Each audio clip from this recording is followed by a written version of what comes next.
Listo, buenas tardes. Buenas tardes. Vamos a continuar con las sesiones que tenemos a nuestro cargo para el tema de el ser humano y el dolor. La clase pasada intentamos como contextualizar qué deberíamos entender en el entorno actual por ser humano.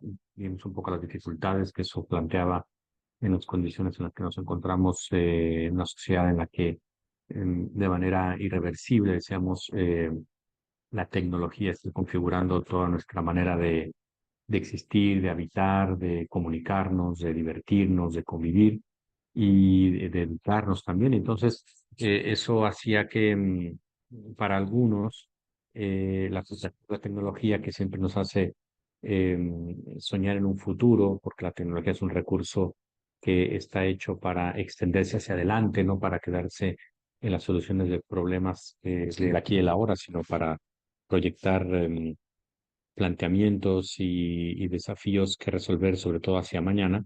Bueno, ante esa especie de esperanza hacia el mañana que nos pone la tecnología, eso a veces suele crear un cierto ambiente de, pues, como de, no sé si el término es correcto, como de menosprecio o minusvaloración de lo presente y pone demasiado énfasis en aquello que podemos transformar hacia adelante.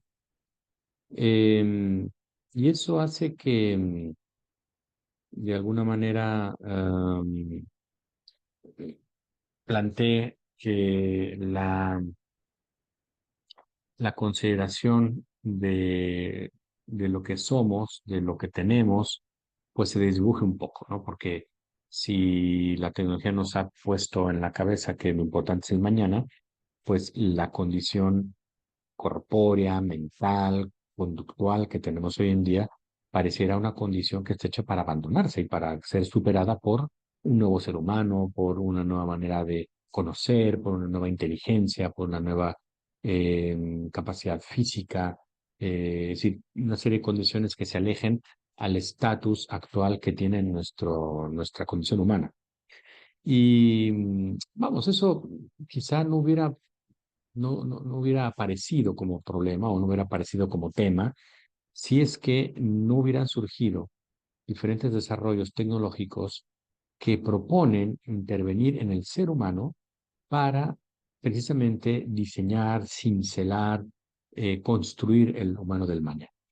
Entonces, como aparecieron estas propuestas basadas en la biotecnología o las tecnologías aplicadas al ser humano, pues es que este tema se ha puesto en la mesa. Es decir, ¿por qué acostumbrarnos, por qué resignarnos a las condiciones actuales que tenemos, corpóreas, mentales, conductuales, como el ser humano que somos, si por la biotecnología podríamos intervenir en estas condiciones y hacer que desaparezcan o cambiarlas o modificarlas según nuestro gusto? Y, y bueno, eso implica un análisis de qué es lo que queremos mantener y qué no queremos mantener, a qué nos hemos acostumbrado, por no decir de nuevo resignado, pensando que no hay otro futuro para nosotros más que aguantarnos en las condiciones actuales del ser humano que somos. Y entre esos elementos que se analizan, que quizá no quisiéramos, pues obviamente están todos, tienen que ver con nuestra carencia, con nuestra vulnerabilidad, como es la enfermedad, como es el cansancio, como es la muerte. Y es lo primero que estas propuestas biotecnológicas más disruptivas, más radicales, han puesto sobre la mesa. Es decir, ¿por qué no quitar del escenario de la vida humana eso que quizá habíamos pensado que era como natural, porque estamos resignados a verlo en todos los seres humanos que ha habido, pero que no necesariamente tendría que haberlos en todos los humanos que va a haber, como es la enfermedad, el sufrimiento, el dolor? Entonces, por eso traemos a colación ese tema, porque lo que nos toca directamente con ocasión de este curso, pues es la realidad del dolor humano. ¿Sí? ¿Qué espacio tiene? Si realmente es una experiencia eh, que debe estar. Y si debe estar, ¿cómo no actuar ante esa experiencia como una especie de resignación o como una especie de renuncia? Si de alguna manera hay que quitarla del escenario, hay que quitarla de la esfera. Entonces, eso es un poco el entorno de lo que habíamos visto la vez pasada. Y hoy vamos a entrar directamente a analizar esa propuesta, sus postulados, sus principios, sus conclusiones, que pretende utilizar la biotecnología para rediseñar al ser humano que somos. Esa propuesta tiene un nombre que es precisamente la del transhumanismo. Eso es como se le conoce hoy en día a este movimiento que comenzó siendo, pues, quizá una moda, después se instaló más como una cultura y ahora se ha vuelto proyectos de investigación con muchos millones de dólares detrás, pues porque aquí intervienen el desarrollo de tecnologías importantes que van fundamentalmente, como lo veremos con más detalle, pero me adelanto un poquito, fundamentalmente hacia la modificación radical de nuestras condiciones cognitivas, nuestra capacidad de conocimiento, nuestras condiciones fisiológicas, sobre todo metabólicas, y nuestra condición conductual. Es decir, son tres grandes esferas, cómo pensamos, cómo funcionamos y cómo nos conducimos o cómo actuamos eh, bajo una propuesta de modificación biotecnológica. Entonces, bueno, para esto hay que dar algún contexto. eh, y repito, ¿por qué estoy trayendo ese tema del transhumanismo? Si hay quizá muchas maneras de abordar el tema del dolor. Lo podemos abordar desde el punto de vista de la experiencia, de la cuestión de las implicaciones psicológicas, de las consecuencias que tienen la experiencia del doliente, de los entornos, pero todo esto lo van a ver en el curso. Aquí somos una especie de eh, de una especie como de paréntesis en el cual vamos a tratar el tema del dolor en el mundo contemporáneo. Y el mundo contemporáneo no es sino tecnológico, no existe otro mundo que no sea tecnológico. El mundo contemporáneo, quien quiere sustraerse a ese mundo, es imposible que se desconecte. Y si está desconectado es porque vive en una comunidad no contactada, fuera de la civilización. Estamos absolutamente dentro de la sociedad tecnológica de manera irreversible, a menos que estemos viviendo en una isla desierta o en el centro del Amazonas, que no es el caso hasta donde entiendo. Entonces, por eso es que el tema lo hemos enmarcado en la circunstancia cultural actual, que es la sociedad tecnológica, por lo cual lo vamos a enfocar para revisar la tesis de cuál es el lugar del dolor en la vida humana. Vamos a ubicarlo bajo el parámetro o bajo la explicación del transhumanismo. Entonces, pensamos que aquí hay algunos elementos a considerar. En primer lugar, que ya hemos dicho en su momento, que ya esto ya lo revisamos, en qué consiste la sociedad tecnológica, es una sociedad no solamente volcada hacia la tecnología, sino volcada en la instalación del rendimiento tecnológico en todas sus dimensiones. ¿Qué quiere decir esto? En la capacidad de transformación hacia adelante, en el futuro, hacia lo futuro. Y en el caso más particularmente de los seres vivos y más particularmente del ser humano, ocupado en proponer una manera diferente de configurar la corporeidad y todo lo que eso conlleva. Este concepto no es eh, no aparece en el siglo XX, ya ha aparecido antes. Hay que remitirnos al siglo XV para encontrarlo en la obra de la Divina Comedia de Dante, donde en uno de recordarán que esta obra, que es uno de los parteaguas de la civilización occidental, es la obra donde se considera, así como el Quijote, se considera que ahí nació el castellano. Bueno, pues en la Divina Comedia se considera que es el inicio del italiano como lengua, alejándose de la gramática propiamente hablando del latín. Y en esta obra, recordarán que está dividida en tres grandes partes, contando la historia de cómo Virgilio va recorriendo en busca de su amada, primero el infierno, luego el purgatorio y después el cielo o el paraíso. Bueno, pues cuando está en el paraíso, hay un momento en el que usa el término transhumano y dice, bueno, hay que es el momento de transhumanarse, es decir, como de transformarse como ser humano. Es la primera vez que aparece este concepto, pero no es el sentido que vamos a tomar nosotros. El sentido que vamos a tomar nosotros de modificación radical de la condición humana proviene más bien de la obra de Julian Huxley, que es familiar de Aldous Huxley, que ustedes quizá hayan leído la obra del Mundo Feliz, y también familiar de Thomas Huxley, que fue el máximo defensor del darwinismo en época de Darwin.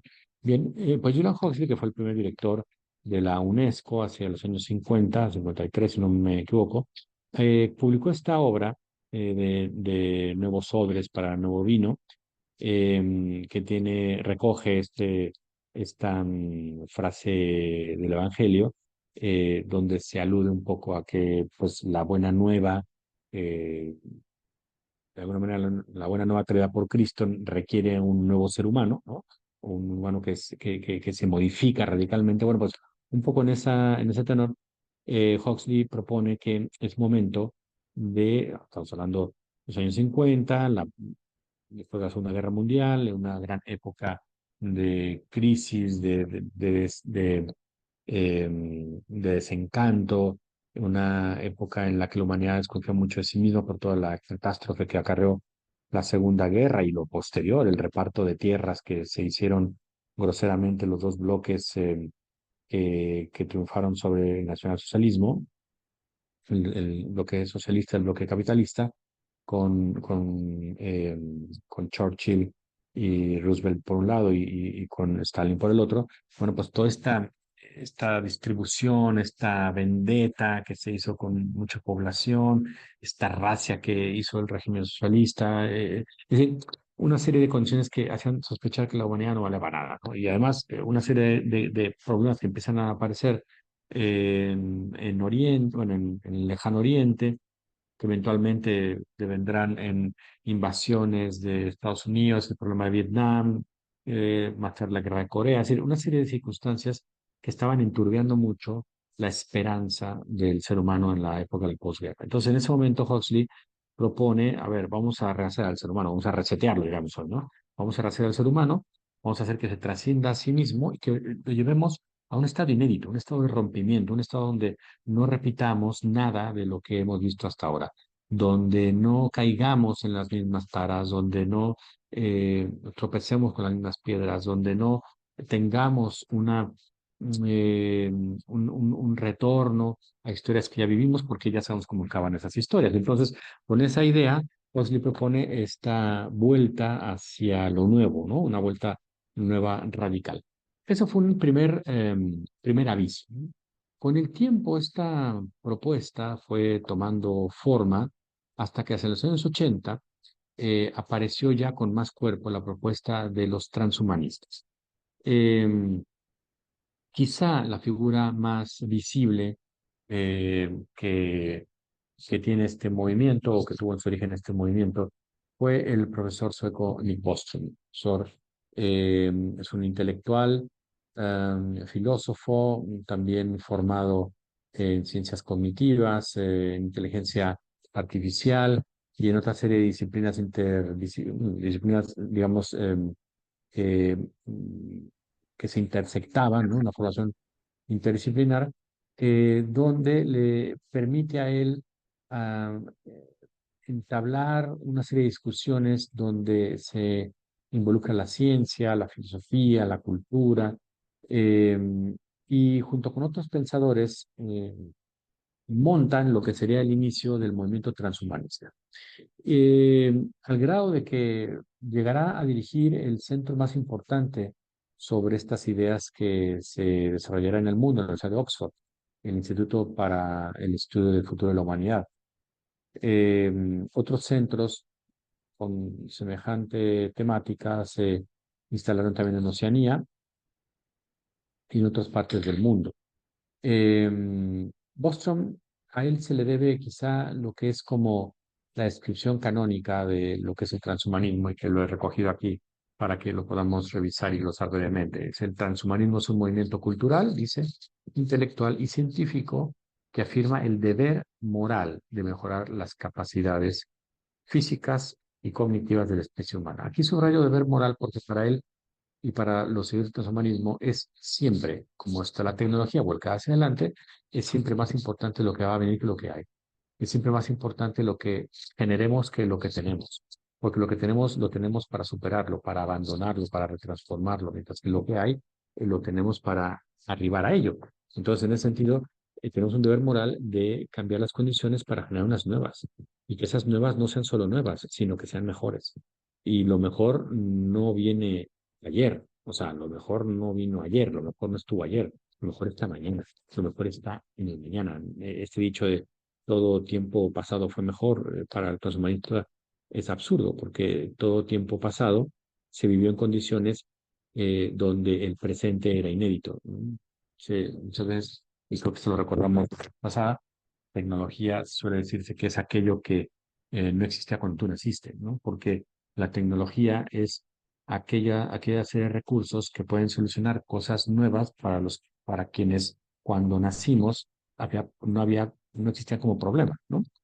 Las generaciones de los quienes somos ya algo mayores, pues tenemos un gran elenco de cosas que mencionar en ese sentido. Es decir, nos tocó la telefonía analógica, no la digital, nos tocó la información analógica, no la digital, nos tocaron las señales de radio, las señales de televisión, incluso blanco y negro.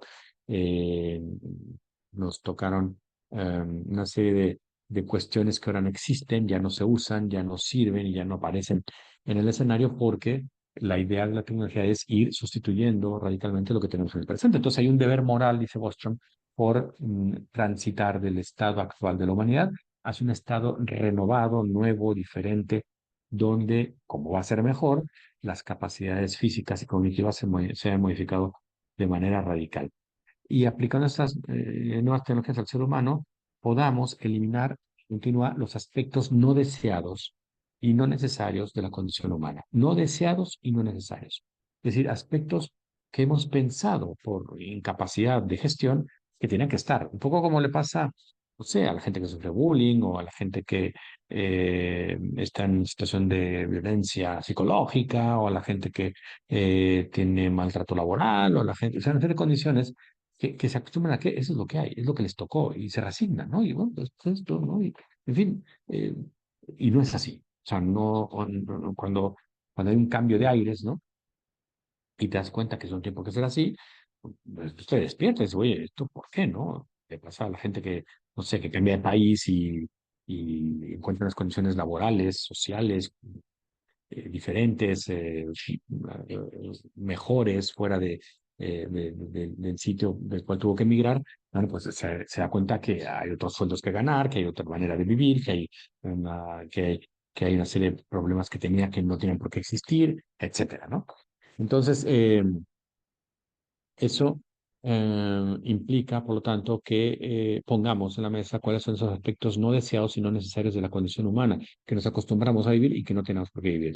Y menciona algunos como el padecimiento, la enfermedad, el envejecimiento e incluso la condición mortal. Ese es como el foco del transhumanismo, identificar qué circunstancias no deberían quizá de estar presentes y aquí hay que meter también dentro del padecimiento, dentro de la enfermedad, dentro del envejecimiento incluso el dolor. Es decir, el dolor está supuesto como una realidad que no tendría por qué existir según Nick Bostrom.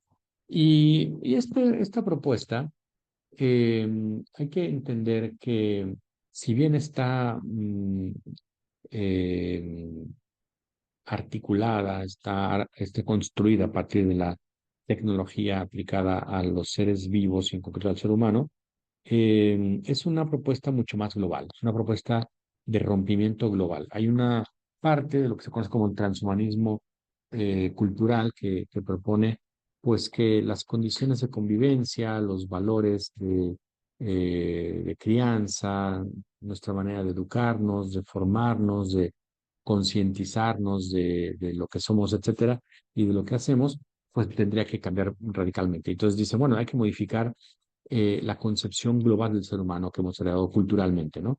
Porque hemos sido presas, dicen, de una serie de cadenas, de dicotomías que no tendrían por qué estar presentes y que tendríamos que superar, ¿no? Como las que están puestas ahí, ¿no? lo animal, lo humano, viviente, máquina, natural, artificial, masculino, femenino, que serán dicotomías que tendrían que ser sustituidas por otro tipo de planteamiento donde esto se desdibujara y donde no construyamos una realidad que ellos juzgan excesivamente dicotómica o excesivamente maniqueísta, ¿no? Que te obliga a optar, ¿no? Entonces yo dice, bueno, hay que crear una estructura de comprensión cultural diluida, donde esos límites se diluyan, donde hablemos de imágenes, de cuerpos, de actitudes, de eh, donde no remarquemos si es de un género o el otro, si algo tiene que juzgarse natural o artificial, donde esta diferencia no sea tan radical, o si estamos hablando de una máquina o de un ser vivo. Bueno, pero este transhumanismo no es el que vamos a tocar nosotros. Vamos a tocar nosotros el otro, que es, perdón, el transhumanismo de orden tecnocientífico, es decir, el que pretende la modificación tecnológica radical de la condición humana. Entonces, ¿qué aspectos plantean ellos que hay que modificar? Fundamentalmente, lo que habría que hacer en primer lugar es tomar una serie de tecnologías emergentes que se llaman, que no existían hasta hace poco y que se pueden potenciar para lograr no solamente intervenir en el ser humano para lograr quitar una enfermedad o retornar a un estado de salud, sino para potenciar capacidades que no son de las tecnologías, las biotecnologías, hasta antes de esta propuesta transhumanista, pues claramente mostraban un carácter terapéutico, es decir, se usaban para ayudar a curar. ¿Sí? Y pueden ser de dos tipos, tanto invasivas como no invasivas. Las invasivas, pues las que entran al ser humano, que son microscópicas, como por ejemplo las microcirugías, las cirugías robóticas, incluso cirugías a distancia con una serie de robots que se usan hoy en día. Bueno, esas son tecnologías invasivas que cada vez más están ayudándose de la biotecnología, junto a una serie de biotecnologías no invasivas, eh, como por ejemplo la estimulación transcraneal que se usa para alguna atención de algunos padecimientos de orden psiquiátrico, o incluso tecnologías biotecnologías de desarrollo eh, funcional, como son las prótesis, no solamente las funciones, también las cosméticas, los implantes, los trasplantes. Y todas estas tecnologías que se están beneficiando de la biotecnología que está generando nuevas herramientas. Bueno, son capacidades o más bien son tecnologías que operan para que el ser humano recupere la salud que ha perdido. Es decir, son capaces orientadas a eliminar la disfunción, la discapacidad, la enfermedad. No es el caso de lo que propone el transhumanismo, que, repito, son biotecnologías que mezclan la nanotecnología, la biotecnología, las tecnologías de la información, las ciencias cognitivas, eh, para atender una actualización, una potenciación de facultades que no son disfuncionales, que no están enfermas, sino que lo que se trata es llevarlas a otro nivel de funcionamiento. No porque la inteligencia esté enferma, no porque nuestra conducta esté enferma, no porque nuestro metabolismo esté enfermo, sino al revés, porque está sano, llevarlo a unos estados insospechados aún, que mientras va avanzando la biotecnología nos puede llevar a a futuros insospechados donde tengamos una capacidad cognitiva, como veremos en su momento, muy cercana a la de la inteligencia artificial, una capacidad biológica en fuerza, en resistencia, en elasticidad, etcétera, muy cercana a lo que podemos lograr con un exoesqueleto, o capacidades conductuales, aprovechando los recursos que hay de muchos fármacos que actúan en la bioquímica cerebral para cambiar estados de ánimo, para hacer estados de ánimo selectivamente, etcétera. Eso, es decir, la idea se trata de no de atender una disfunción para llevarla al estado de salud, sino atender una salud para llevarla a un estado 2.0, ¿no? Eso es un poco la idea del transhumanismo. ¿Y cuál sería el escenario? Es decir, ¿qué modificar del escenario? Ya hemos mencionado esas tres dimensiones, ¿no? La primera de ellas, donde se aplicaría esta mejora, esta este upgrade, esta actualización de capacidades eh, no disfuncionales humanas, aplicando lo que se conocen como las antropotecnias, tanto desde el punto de vista cognitivo, las infoantropotecnias, como desde el punto de vista funcional, las bioantropotecnias. Bueno, fundamentalmente para lograr tres programas o tres proyectos. El primero de ellos, lo que ellos llaman la superinteligencia. En segundo lugar, lo que ellos llaman la superlongevidad, que de nuestra manera no es sino otra manera de hablar de la eliminación del dolor, porque el dolor y la enfermedad están relacionados con la precariedad, con el envejecimiento y al final con muerte. Entonces, la superlongevidad y en tercer lugar, el superbienestar que describiremos en un momento más. Estos son tres grandes rutas que propone el transhumanismo como vías de modificación del ser humano mediante la biotecnología. Vayamos al primer punto, el de la superinteligencia. Neil Bostrom publicó un bestseller que hablaba de la superinteligencia. A Bostrom se le debe una, am, una reflexión que han seguido muchos autores importantes en el siglo XXI, que se conoce como el riesgo existencial. El riesgo existencial es una postura según la cual se pueden establecer una serie de parámetros que ponen en severo riesgo la permanencia del ser humano en la Tierra. Y tiene que ver con cambio climático, con contaminación, con deforestación, con crecimiento poblacional, con escasez de alimentos, con crecimiento de la tecnología, en concreto la inteligencia artificial, etcétera. Entonces, los que cultivan esta idea, entre Bostrom y otros autores, pues han ido trabajando en qué medida estos elementos causan más riesgo unos que otros, unos antes, otros después, a la existencia humana. Y bueno, y el tema de la inteligencia artificial es uno de los más importantes, por eso le dedicó este volumen particularmente a este tema, con la idea de llamar la atención de lo que se viene y que ya lo estamos viviendo, ¿no? Que no es de gratis que eh, una serie de profesiones que antes se pensaba que eran icónicas en el mundo occidental, pues están viendo amenazadas a desaparecer y no tarde, más bien más pronto que tarde.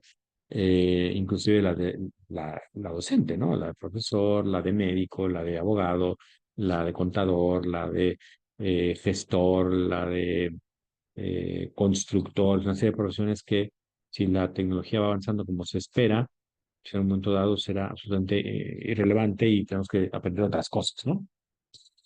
Creo que esto lo había contado en la otra sesión, perdón si me repito. Cuando yo era niño y viajaba en el metro en la Ciudad de México, había unos anuncios que em, proponían como una opción profesional y técnica estudiar para perforista de datos, ¿no? Eran estas elaboración de esas tarjetas perforadas que se metían en las computadoras de entonces y con esas instrucciones pues operaba el sistema.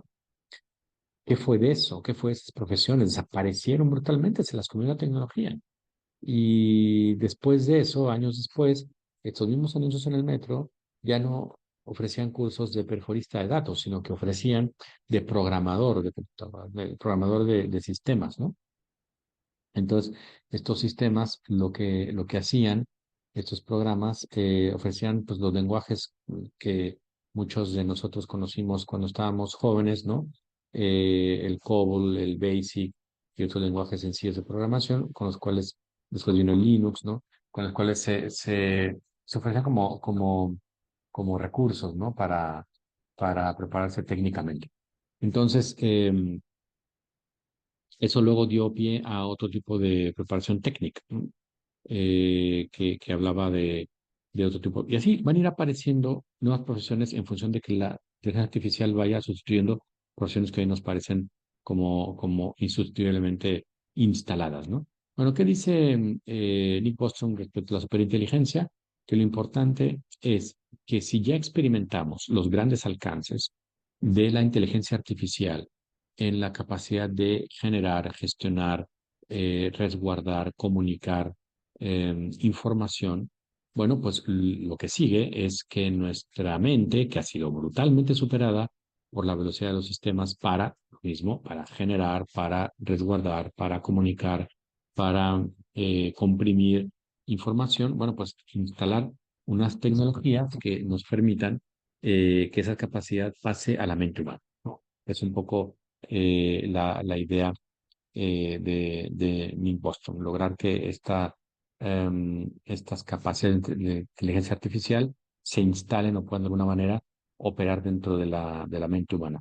Eh, y lograr el gran sueño que ya de alguna manera cumplimos con la inteligencia artificial, ha logrado emular de manera completa todas las capacidades cognitivas humanas, ¿no? La capacidad general, la capacidad de trasladar información, la capacidad de resguardarla, de procesarla, etcétera.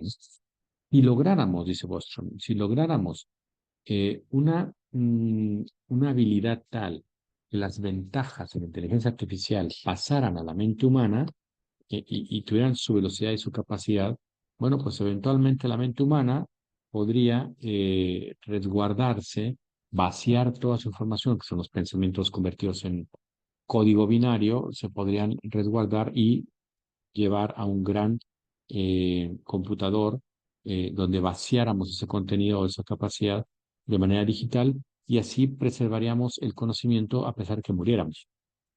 Esto no es poca cosa, ¿no? Porque imagínense ustedes que hace 6.000, en algunos casos hasta 10.000 años, que tenemos el registro de los primeros escritos humanos, ¿no?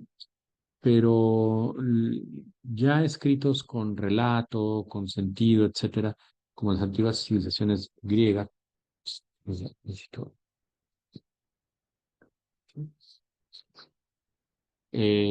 ya registros más elaborados de, mm, de textos, de historias, etcétera. Eso son registros que tienen, eh, que fueron necesarios que se pudieran comunicar más allá del boca en boca, ¿no? Porque no sé si alguna vez han ustedes hecho este ejercicio, pero si ustedes hacen el ejercicio de lo que se conoce como el teléfono descompuesto, nos daremos cuenta que la tradición oral modifica radicalmente el tipo de mensaje, ¿no? Cuando está yo en la secundaria, un profesor de historia, hizo un ejercicio así, éramos un grupo grande, no sé, 40 alumnos o algo así. Y entonces al primero de la fila, al de hasta adelante, al primero de la primera fila de hasta adelante, le dijo al oído un mensaje muy largo, pero muy, muy largo. Algo así, no sé, algo así como en la mañana va a venir el director a saludar a todos los alumnos y les va a desear buenos días y va a comunicar una noticia muy importante que tiene que ver con el destino de este colegio respecto a otros colegios. Una cosa así muy difícil de memorizar en el momento pues, para un niño de 12 13 años, ¿no? Y entonces él tenía que comunicarlo al de atrás. Y así, entonces iba pasando uno ese mensaje, llega a mí, yo intento comunicar exactamente tal cual a mí me dijeron ese mensaje, y entonces al final, el último de ellos dijo una cosa diametralmente, ya se imaginarán, diametralmente diferente a lo que escuchó el primero por el profesor. Entonces allí iba él como intentando rastrear en dónde fue quebrándose el contenido, ¿no? Y quién fue le metiendo su cosecha, quién añadió, quién quitó, etcétera. Y entonces, eso es lo que pasa en la tradición oral. Es decir, era un poco una lección que él nos quería dar de por qué la importancia de la historia, ¿no? Pero de la historia registrada, ¿no? De la historia que se plasma no solamente en conductas y culturas vivenciales, sino también en escritos, en leyendas, en edificios, en muros, etc. Entonces, pues esta idea que hemos tenido los seres humanos desde antiguo de preservar nuestro conocimiento, que se hizo se potenció con la invención de la escritura y ahora digamos con la invención de la imprenta, bueno, pues necesita un soporte. Y el soporte, soporte físico para poder nosotros resguardar ese conocimiento, es el papel, hecho ya sea una técnica con el papiro o una técnica con el pergamino, ¿no? O sea, con piel o con plantas. Luego hay otras técnicas también que usan el mismo principio, sobre todo de, de fibras a partir de vegetales, como es la técnica china, oriental en general, también los árabes lo hacían. Bueno, pues este papel o los pergaminos son un soporte para guardar información que perfectamente puede servir 3.000, 4.000, 5.000 años, ¿no? Sin problema puede guardar esa información. Hace un poco tiempo apareció una noticia increíble, unos pergaminos que encontraron que si uno intenta desenrollarlos, se pulverizan. Pero con las técnicas modernas eh,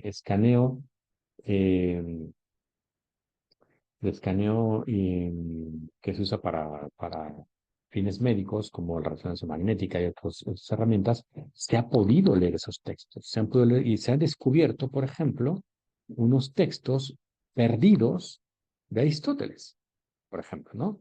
Y entonces, son cosas increíbles que si seguimos por esa ruta, la tecnología nos va a permitir acceder. Bueno, pero ¿por qué estoy yendo por estos cursos? Porque el soporte de información más eficiente que tenemos llega a eso, 6.000 años, 5.000 años, como son los papiros donde los egipcios dibujaron sus jeroglíficos o la piedra donde los cuneiformes plasmaron sus mensajes, como el Código de Hammurabi, por ejemplo, o la misma piedra Rosetta, que conserva estas inscripciones que permitieron decodificar los jeroglíficos egipcios. Bueno, pero el papel mismo y la piel misma hecha pergamino. ¿Qué pasa con las tecnologías actuales? Las tecnologías digitales de preservación de información, como puede ser un medio físico, como en su momento fue el disco compacto, o una memoria USB, un pendrive, también se conoce, bueno, no dura más de 100 años. Esa tecnología no sirve más de 100 años. Es decir, la información que estamos digitalizando ahorita, hay que redigitalizarla, pero pronto. Y los servidores nos han dado una de la nube, ¿no? Tampoco está en la nube, sino que son servidores eh, completamente físicos y materiales. Los servidores nos han dado un poquito más de esperanza, pero de todas maneras son soportes que se difuminan, se nos van de las manos si lo leemos a escalas de más tiempo, como ha pasado con el papel o con el papel. Quien no haya leído, hay una obra extraordinaria que ha sido multipremiada y que vale la pena echarle un ojo, se llama El infinito en un junco, que es esta historia de la invención del libro, ¿no? Y de la escritura en el papel, a partir de la manipulación, en este caso, relatada un poco en función de la historia que siguió la escritura y el papel por ocasión de los egipcios. Bueno, pero el punto es que necesitamos un soporte más fiable. Bueno, ¿qué mejor soporte que convertir nuestra información mental en código binario y poder vaciar esa información en un gran supercomputador y de esa manera resguardar no solamente el conocimiento, sino también los deseos, la conciencia, los pensamientos, es decir, la actividad que tiene un sujeto cuando piensa una vez que haya muerto? Entonces, se supone que una vez que una persona haya muerto, vaciado su información en ese supercomputador, yo puedo acudir a él y seguir platicando con él, que voy a tener un holograma que va a reproducir lo que esa persona pensaba, sabía o decía acerca de cualquier tema, y entonces puedo yo interactuar con este holograma como si estuviera con esa persona y no hubiera fallecido, ¿no? Hay una película que salió hace un tiempo que se llama La máquina del tiempo, que reproduce esta obra clásica del principio del siglo XX de ese fue ahorita el nombre del autor, que se llama La máquina del tiempo precisamente. Ahorita me acuerdo. Eh, y entonces en esa película hay un momento en el que los viajeros en el tiempo están interactuando con un holograma y ese holograma está cargado con la información de otros humanos que han muerto anteriormente, ¿no? Bueno, pues eso implicaría, por lo tanto, parte de la superinteligencia. Entonces, ya son dos aplicaciones. La primera, lograr que nuestra capacidad mental se beneficie de la velocidad y capacidad de la inteligencia artificial, ¿no? Para que esa inteligencia artificial ya no esté fuera de nuestra mente, sino que se incorpore a nuestra mente. Segundo sueño, que nuestros conocimientos se pudieran ser vertidos en un supercomputador para preservar el conocimiento de cada persona individual. Tercer aplicación, eh, fíjense que no sé si ustedes estuvieron al tanto de alguna manera. En el 2019, antes de la pandemia, en, en octubre de 2019, quizá ustedes recuerden que hubo en algunas partes del mundo algunos movimientos de protesta violenta social. En París, en Quito, en Ecuador, no recuerdo en qué otra ciudad importante, y en Chile. Y se incendió esto. Esto se incendió por todos lados. El país se vino a la ruina, se incendió, se destruyó edificios, el metro, empresas, etcétera. Un desastre completo. Bueno, pues en lo más álgido de ese conflicto que fue en octubre, 19 de octubre inició, hacia un mes después, en noviembre, eh, el gobierno estaba a punto de ser derrocado. Y era un poco como la moneda de cambio, ¿no? Esto no acaba, eran unos desastres que no tienen ustedes idea lo que era, ¿no? Se incendió todo, todo, todo, todo, iglesias, escuelas, todo. Esto fue un desastre. Y todo el mundo, pues, no pudo trabajar, las universidades, la universidad en la que estaba yo una parte importante fue quemada y fue destruida y tal, y las más importantes también, y saqueadas y tal. Bueno, el caso es que el momento más álgido, al presidente de entonces, Sebastián Piñera, le presentaron un plan para contener y acabar con esto, porque esto iba a ir a mal, o sea, prácticamente era derrocar el gobierno y quizá no iba a salir vivo de esto. Y este plan era incorporar una serie de algoritmos inteligentes, algoritmos, que mediante inteligencia artificial podía plantear qué tipo de solución se podía encontrar para el conflicto social. Es decir, cambiando qué leyes, modificando qué cosas, proponiendo qué reformas, según el análisis con el que se alimentaría todo el sistema, se podría resolver el conflicto, ¿no? ¿Qué hubiera sido si el gobierno hubiera aceptado, hubiera metido ahí pero en la licuadora cibernética? A ver, tengo tales protestas que tienen un poquito antes de eso hubo una marcha de 2 millones de personas, algo completamente inusitado en este país, en Chile, eh, donde cada persona tenía una demanda. O sea, no había vamos, tres demandas iguales. Cada quien pedía lo que quería, ¿no? Entonces, el común denominador era la inconformidad. Y bueno, y después de esta gran manifestación de 2 millones de personas venían los saqueadores y los que destrozaban, los que quemaban, y los anarquistas y tal. Bueno, el caso es que, ¿qué hubiera pasado si el gobierno hubiera aceptado? ¿Hubiera sido más eficaz, más eficiente?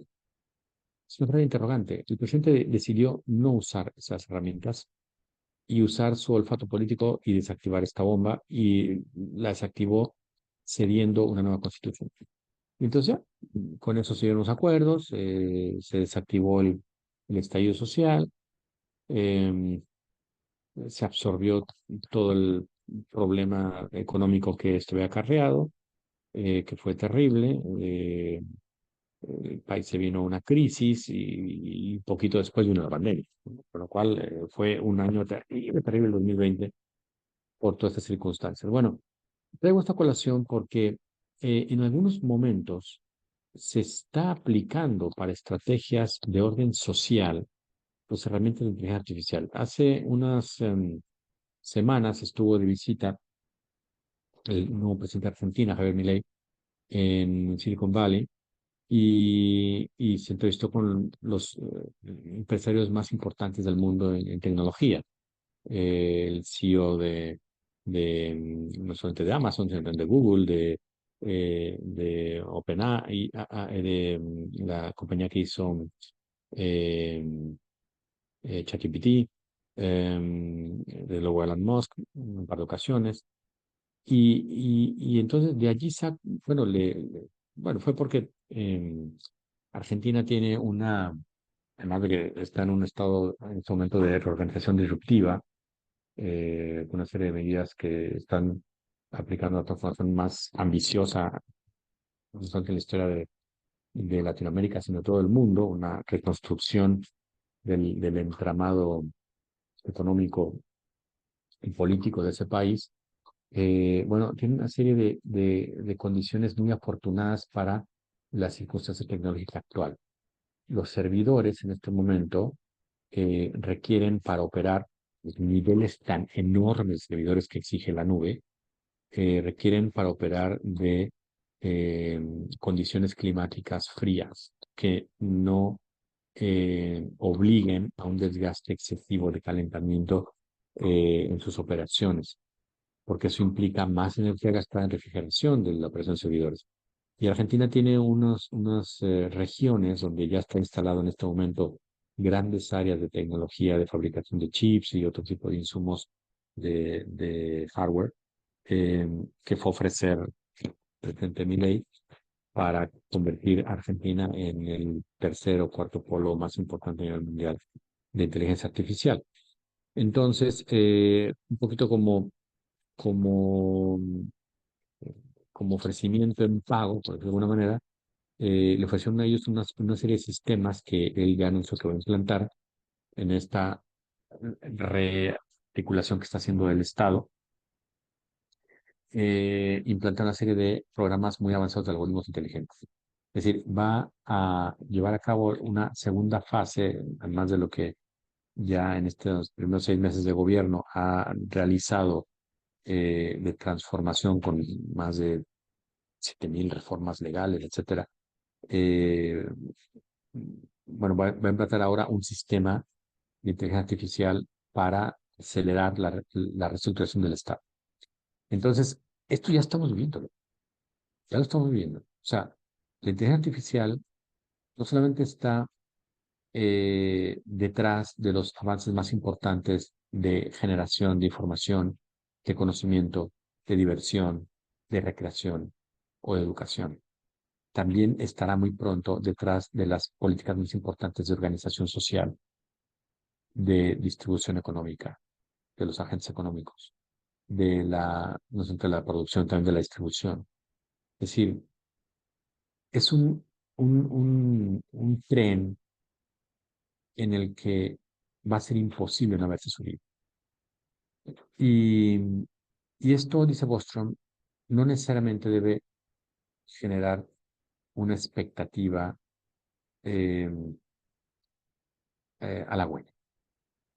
Porque eventualmente, es que plantea en esta obra Superinteligencia, eventualmente estos sistemas pueden llegar a un estado tal que se sepan, entre comillas, in- eh, independientes o autónomos de la programación humana e incluso sustituir radicalmente la incidencia humana.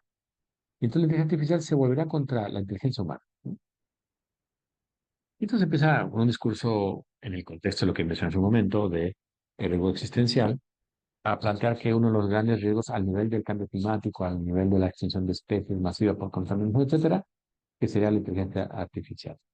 Este libro, desde luego, suscitó muchísimos comentarios al respecto, porque él es parte de la agenda transhumanista, que abona por la incorporación de estas herramientas en el ser humano mismo, ¿no?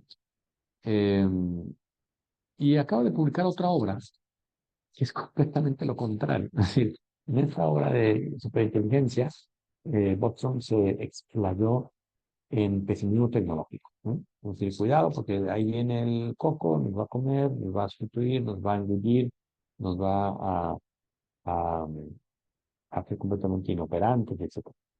Y ahora en la nueva obra que acaba de publicar hace poco, es totalmente optimista y no, que viene hacia adelante. que es una época en la que ya apareció ChatGPT, que ya apareció la inteligencia artificial generativa, que los desarrollos de lo que veremos en el mundo no se va a parecer nada a lo que teníamos en 5 o 10 años. Entonces, ya como que dijo, bueno, esto no es tan malo, ¿no? Pero bueno, es parte de la agenda transhumanista este asunto y lo importante, decíamos, lo central de esta propuesta es que para una superinteligencia, pues la idea es emular la velocidad, la optimización de procesos de información que hacen los sistemas de inteligencia artificial y meterlos en el ser humano. Pero hay un riesgo, que los sistemas de inteligencia artificial operan como si obedecieran a una neutralidad emocional. Es decir, como son sistemas, pues van a su aire, ¿no? Esto habría también que matizarlo un poco, porque vamos a decirlo fuerte y claro. Inteligencia artificial, como dicen algunos autores, lo que tiene de artificial no es inteligente y lo que tiene de inteligente no es artificial. Porque lo que tiene de artificial no es inteligente porque esa artificialidad no son más que los cacharros, o sea, la carcasa, los circuitos, eh, la estructura, el hardware, eso no es inteligente. Es tan inteligente como puede ser un refrigerador, o una lavadora, o una plancha. Es materia.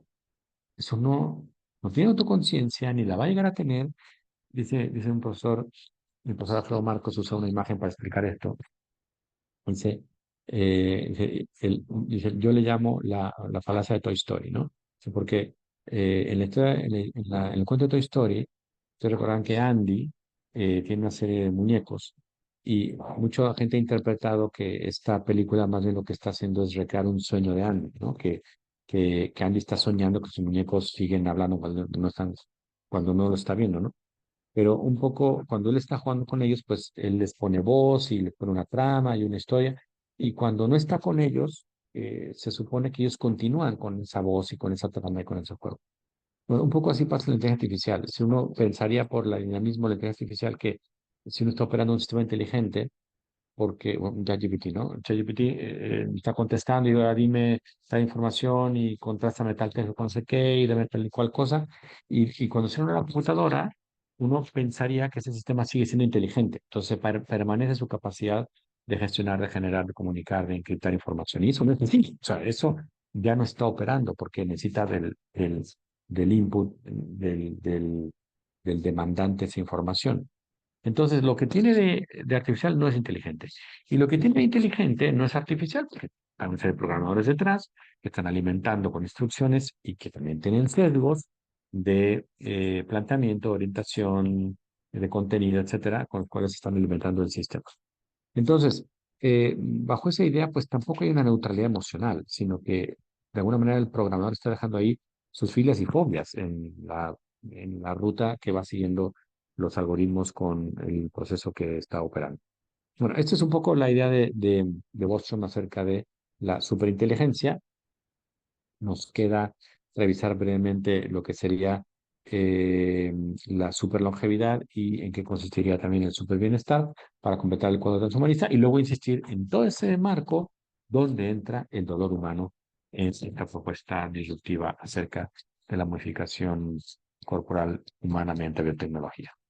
Vamos a hacer, si les parece, un cambio de minutos para pasar entonces a esta segunda parte donde revisaremos súper longevidad y súper bienestar y seguimos entonces en unos minutos.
Entonces, estábamos hablando de esta propuesta transhumanista acerca de la superinteligencia y tenemos que revisar las otras dos dimensiones de esta idea. La superlongevidad tiene que ver con un primer paso, es decir, obviamente el desgaste, la ausencia de rendimiento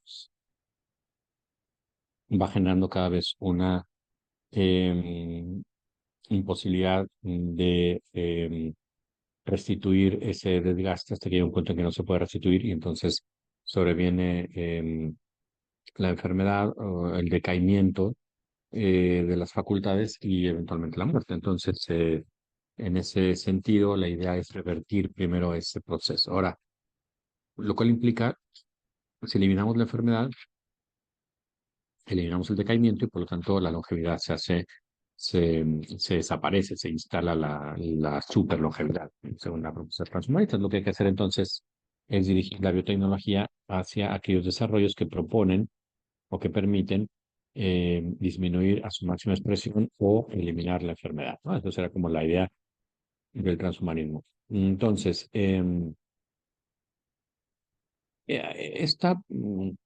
esta, esperanza está afincada en algunos desarrollos que ya existen, ¿no? eh, los biomarcadores, la medicina regenerativa, la terapia celular, la ingeniería genética, lo que se llama biología sintética, bueno, van mostrando algunos desarrollos que permiten ir ralentizando la aparición de esquemas de enfermedad o más bien de identificar más prontamente su aparición con mayor capacidad de respuesta porque con más prevención o una enfermedad que va en etapas que se van anunciando, mientras las biotecnologías actuales pueden intervenir mucho más pronto antes de que aparezcan síntomas que ya no podrían resarcirse. Entonces, un poco esa es la idea, aprovechar seguir por la ruta que ya se conoce, pero además incorporar unos nuevos. Por ejemplo, fundamentalmente lo que se conoce como medicina de precisión, eh, que apuesta a que la medicina deje de operar como opera hoy en día por evidencia, que además de evidencia, pues no hay una medicina estadística, ¿no? Porque por eso los prospectos de los medicamentos te dicen, bueno, pues mm, este medicamento a un 70% de las personas les hace bien, a un 25% les hace más o menos y a un 5% hace muy mal, ¿no? Entonces ahí estás pues rezando lo que te sepas a no caer en el 5% porque si resulta que caes en el 5%, ese 25%, pues no te va a hacer bien el medicamento o te va a hacer muy mal. Entonces todas las condiciones que te pueden dar por administrar cualquier tipo de medicamento pues, son casi las mismas, ¿no? Hasta un paracetamol, un ibuprofeno te va a venir en el prospecto, ¿no? Pues le puede dar embolia, úlcera, puede tener, se puede gangrenar un pedazo de intestino. O sea que, bueno, ¿qué le pasa esto? No, pues a alguna parte de la población les puede ocurrir. Entonces, esa medicina que está basada en la literatura, pues es una medicina basada en la literatura en cuanto a la estadística de cuál es la tendencia del mayor beneficio a la mayor cantidad de población que puede dar un medicamento, pero puede ser que tú no estés en ese terreno. En cambio, la medicina de precisión, pues lo que apuesta es a que eh, con eh, ay, se me fue ahorita el término, eh, la secuenciación del genoma de cada persona, pues uno podría saber exactamente si nuestro organismo va o no, o va a asimilar y en qué medida y hasta qué punto, por ejemplo, el paracetamol, y entonces ver tiene el sentido que te lo den o no, o exactamente qué proporción de qué intervención es pertinente y cuál no. Entonces, en lugar de estar un poco dando palos de ciego estadísticos, pues iríamos directamente a lo que cada persona en lo particular sería su respuesta dependiendo de su genoma. Pero claro, secuenciar un genoma de una persona es carísimo, entonces pues eso inicia un desarrollo posterior, ¿no? En la universidad en la que estoy actualmente, en el desarrollo tiene un secuenciador porque es una de las universidades punta en estudios de medicina de precisión en Latinoamérica y encender el secuenciador es más caro que mandar la prueba a Estados Unidos a secuenciar. Entonces, ese nivel de caro, si esto llegara a instalarse eh, de manera generalizada como parte de una medicina pública, se acabó la medicina estadística como la conocemos hoy en día, ¿no? Esa es un poco la idea del transhumanismo. Es decir, tenemos super longevidad, hay que eliminar la enfermedad. Queremos eliminar la enfermedad, vamos a una medicina que sea más precisa mediante esta idea. Y luego ya que identificamos qué tipo de restituciones podemos hacer de manera eficaz, bueno, pues lo podemos intervenir para rehacer el entramado, que es lo que pretende la técnica, pues, que copiando el proceso con el que opera una célula para protegerse de agentes patógenos que quieren entrar en ella, bueno, pues se encontró la manera de producir ese esquema de corta y pega que hace en los genes y entonces artificialmente puedes cortar y pegar para generar desarrollos no solamente que puedan hacerse por estas técnicas en el embrión, sino también desde los gametos, ¿no? Como fue esta pretensión de hace unos años de este médico chino que pretendía generar por esta técnica unas gemelas mediante fecundación in vitro que fueran inmunes al VIH. Y bueno, que le costó la licencia y le costó cárcel incluso, eh, porque además de todo no había consentimiento informado, los que estaban, los padres de estos embriones no estaban siendo informados de qué cosa estaba haciendo, cosas que estaban irregulares. Pero bueno, la idea de estas técnicas para el transhumanismo es, bueno, vamos ocupando una serie de desarrollos que permitan programar humanos sin enfermedades, que permitan programar humanos sin disfunciones, que permitan programar humanos con nuevas capacidades que hasta ahora no eran posibles, pero tenemos las tecnologías, ¿no? Bueno, y eso implicaría una menos enfermedad, por lo tanto, más longevidad y por lo tanto una mayor calidad de vida en el futuro. Y finalmente, la propuesta del superbienestar, que consiste fundamentalmente en la posibilidad de una felicidad absoluta. Porque dicen ellos, bueno, ¿quién no sería feliz de poder escoger o poder elegir el tipo de ser humano que podría ser? Sí, ¿quién no sería completamente feliz de poder diseñar el ser humano que, ¿no? O el ser humano que quiere engendrar hacia mañana, ¿no? Entonces, en ese caso es poder decidir qué tipo de ser humano queremos ser y a partir de una serie de desarrollos que puedan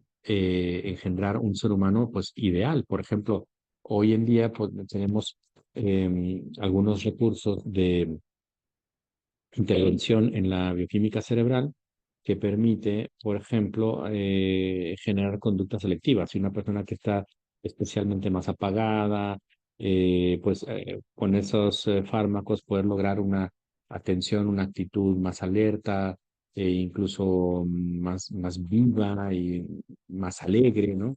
O una persona que es lo contrario, que está demasiado eufórica, que está demasiado como encendida, pues apagarla un poco, es decir, todos esos desarrollos que tienen muchas décadas ya en el estudio de bioquímica cerebral, bueno, pues hacer una especie de nueva generación de biotecnologías que permitieran generar conductas en los seres humanos, conductas programadas, es decir, gente que pudiéramos programar que tuviera más empatía, que fuera más generosa, que fuera más justa. Bueno, eso sería estos desarrollos serían oro puro en las manos de los que se dedican al marketing, a la política, etcétera, ¿no? Porque podrían encontrar la manera de generar respuestas programadas, actitudes eh, ante ciertos mensajes políticos o religiosos o de todo corte, y eso implicaría quizá una humanidad con conducta programada, ¿no?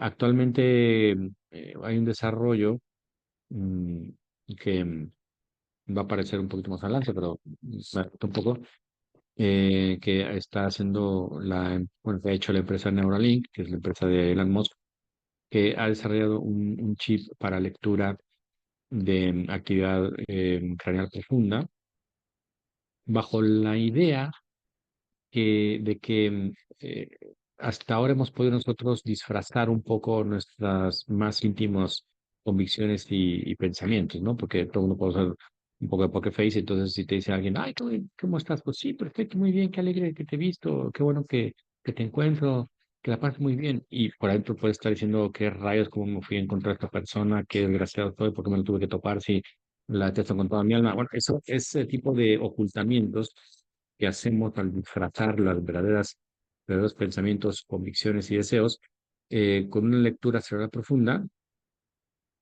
eso podría estar exhibido. Entonces se podría conocer cómo es la dinámica cerebral cuando uno es expuesto a un mensaje determinado, por ejemplo, político o a la presencia de alguien o un contenido de tal o cual manera.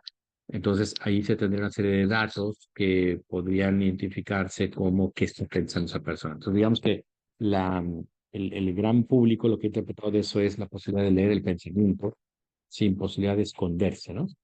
Incluso aunque uno no supiera que lo están leyendo. Entonces, bueno, estos desarrollos generaron una respuesta más o menos crítica por parte de autores tan importantes como Rafael Yuste, que es uno de los principales coordinadores del proyecto El Cerebro Humano en Estados Unidos. em, y él puso un poco el grito en el cielo con esas posibilidades de lectura personal de la actividad cerebral profunda y entonces empezó a mover los hilos para que eso se convirtiera en la propuesta de los neuroderechos, se llaman hoy en día, ¿no? Los neuroderechos se han instalado en toda Europa y en América. Particularmente Rafael Yuste encontró mucha resonancia acá en Chile y entonces esto se ha incorporado a la agenda de reformas constitucionales para incorporar a la Constitución de Chile una protección de los neuroderechos, un poco con doble juego, ¿no? Para proteger la información, pues información al fin y al cabo de tu actividad cerebral, pues ¿a dónde va a dar eso, no? ¿Quién se va a quedar con esa información? ¿Quién la va a usar? ¿Para qué la va a usar? Un poco que esté protegido por ese lado y por otro lado cosa que para algunos nos ha parecido un poco contradictoria, porque por otro lado esa ley, además de garantizar la protección de estos datos, por otro lado, intenta abrir sin discriminación a todo el mundo la participación en estas tecnologías. Entonces, bueno, entonces, ¿qué quedamos? O sea, vas a proteger que no intervengan las biotecnologías cerebrales para lectura cerebral profunda, pero por otro lado estás peleando con esta misma ley que nadie quede fuera, ¿no? Que todo el mundo pueda ser parte de este proyecto. Entonces, en fin, hay quienes hemos hecho algunas publicaciones más o menos críticas en torno a esta legislación de los nuevos derechos, pero bueno, es parte de los temas que el transhumanismo ha puesto en la mesa. Miren, para que hagamos un poco el ejercicio en plan, porque como el transhumanismo mismo ha experimentado, prometer no empobrece, ¿no? Voy a poner aquí una serie de desarrollos que podrían eventualmente conseguirse mediante la implementación de biotecnologías, que son de todo tipo, ¿no? Son 20 son 20. Por ejemplo, ver a 10 kilómetros de distancia o intervenir tecnológicamente para que podamos escuchar lo que se dice a 30 metros o correr 100 metros en 4 segundos. Actualmente Usain Bolt me parece que lo tiene en 9 segundos, ¿no? Correr en 4 segundos o memorizar 3.000 números telefónicos, lo cual hoy es una inconsecuencia porque tenemos ya todo tipo de gadgets que se acuerdan mejor que nosotros de los números telefónicos, pero cuando no existían, ustedes recordarán, los que están más grandes, que podíamos llegar a memorizar 20, 25 números, ¿no? De tus amigos, de tu familia, o sea, realmente nos manejamos con una capacidad de memoria mucho más trabajada que hoy, que no está nada exigida, ¿no? A menos que hablemos de las contraseñas, que es un problema eso. Eh, pero bueno, programar la duración de mi propio sueño, o levantar 100 veces mi peso como si fuera una hormiga, o nadar a 300 metros de profundidad sin oxígeno, aprender simultáneamente 200 lenguajes, no sufrir heridas, adivinar los siguientes 30 movimientos de una persona, y vamos a adivinar eh, los 30 movimientos que va a hacer una persona, y no estamos hablando de ajedrez, sino que lo que va a hacer un sujeto, ¿no? Alimentarse solo de rocas y minerales o lograr permanecer despiertos 10 días sin dormir ni comer, estar presentes en dos sitios a la vez, esto es muy, muy socorrido, identificar mentiras con la mirada, ¡ay, Dios mío! Perdón, tengo aquí mi perro que me acaba de saltar en este momento, me espantó, perdón. Beber alcohol sin embriagarnos, tener inmunidad a las infecciones estomacales, escribir con el pensamiento, esto ya es posible, ¿no? Mantener indefinidamente yo no veo aquí, definitivamente un estado de ánimo, jugar al 100% las distintas posiciones en el fútbol. Bueno, todo esto, imagínate que se pueda lograr mediante la modificación biotecnológica de nuestras facultades cognitivas, conductuales o metabólicas, ¿no? Ahora, yo o sea, yo les propongo que ustedes elijan un par de estas. ¿A cuál les gustaría tener, no? De estas dos, de estas 20 que puse aquí. ¿Cuál, o dos o tres que dijeran, no, pues yo me parecería que, que, que me gustaría tal o cual. En fin, hagamos un poco el ejercicio. eh, Escojan unas dos o tres y veamos, a ver, un par de ustedes que quisiera decirnos cuál escogería o por cuál se van. A ver, intentemos. Ay, perdón, ya lo quité. Aquí no van a poder escoger nada. Esperen, déjenme ponerlo. Acá. A ver, ¿quién se anima a decirnos cuál escogerían de todo este elenco de mejoras transhumanas? Eh, a lo mejor alguno diría poder ver nítidamente la pantalla. Podría ser, ¿no? Que veo que está teniendo alguna dificultad para poder leer. Eh, no sé. A ver, Cris, por favor. El 14, estar presente en dos sitios a la vez. Ok, Que es como muy bien. tocarse, ¿no? Entiendo que hay personas que ya se ha dicho que lo hacen, pero pues es como un Sí, misterio todo. pero logrado por biotecnología, no por, o sea, en este caso sea logrado por biotecnología, no por un milagro de bilocación, ¿no? Claro, bien. Bien, muy bien. ¿Alguien más? Sí, Víctor, por favor. Sí, hola.